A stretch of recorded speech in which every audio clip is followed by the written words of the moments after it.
Filsafat. Dengar kata itu aja mungkin udah kebayang sesuatu yang rumit ya, yang berat, yang jauh banget dari kehidupan kita sehari-hari.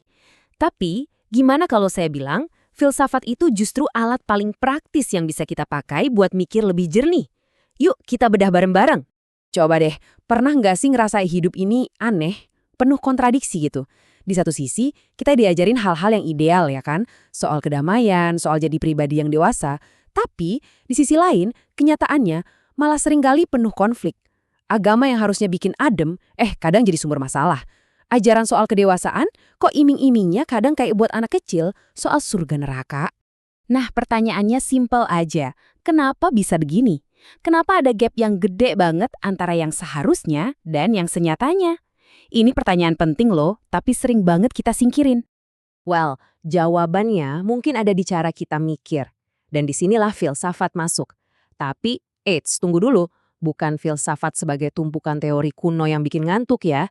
Mungkin cara kita mandang filsafat itu yang perlu di-upgrade. Jadi, filsafat itu sebenarnya bukan teori abstrak.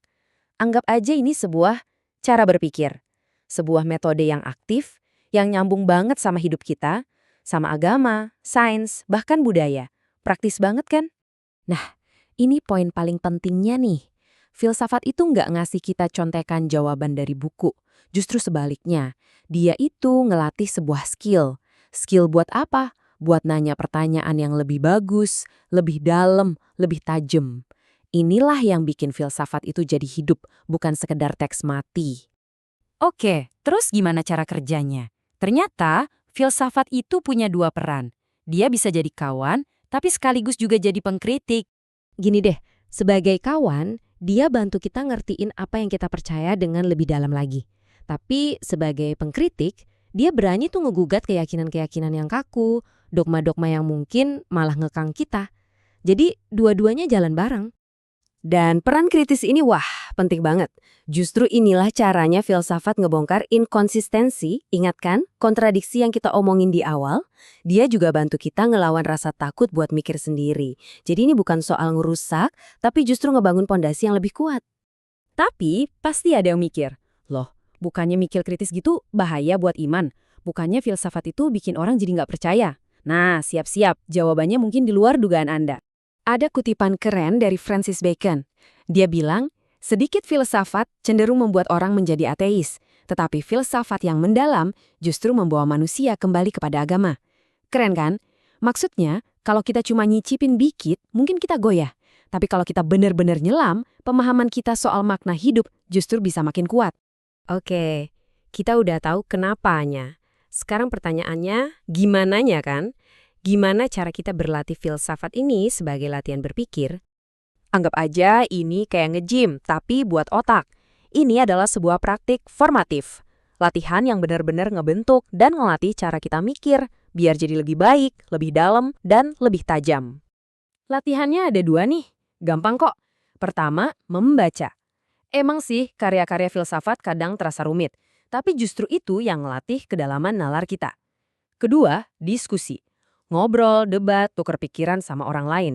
Ini ngelatih otak kita biar lebih lincah dan wawasan jadi luas. Dua-duanya penting. Terus buat apa sih capek-capek latihan mikir kayak gini? Tujuannya apa? Jawabannya dalam banget, yaitu menuju hidup yang lebih manusiawi. Oke, saya tahu. Mungkin masih ada yang ragu, masih ada yang dengar omongan kalau filsafat itu ruwet, menyesatkan, atau bahkan nggak ada gunanya. Yuk, kita patahin mitos-mitos ini satu persatu. Kita hadapi langsung ya. Mitos pertama, filsafat itu ruwet. Kenyataannya, justru tujuannya adalah memberikan kejelasan. Mitos kedua, filsafat itu menyesatkan. Faktanya, dia malah nuntun kita ke pemahaman yang lebih dalam. Dan mitos ketiga, filsafat itu nggak berguna. Wah, ini salah besar. Justru ini adalah alat yang sangat berguna untuk ngebangun hidup yang bermakna. Jadi, kita balik lagi ke titik awal kan? Inti dari semua ini, tujuan akhirnya adalah biar kita bisa bebas dari lingkaran ketakutan dan kontradiksi. Biar kita bisa jadi dewasa seutuhnya.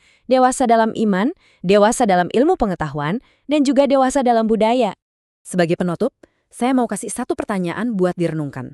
Kalau sekarang ini Anda ngerasa hidup Anda kayak kejebak di tengah kontradiksi antara idealisme dan realitas, Mungkinkah filsafat sebagai sebuah cara berpikir adalah jalan keluarnya? Coba pikirkan.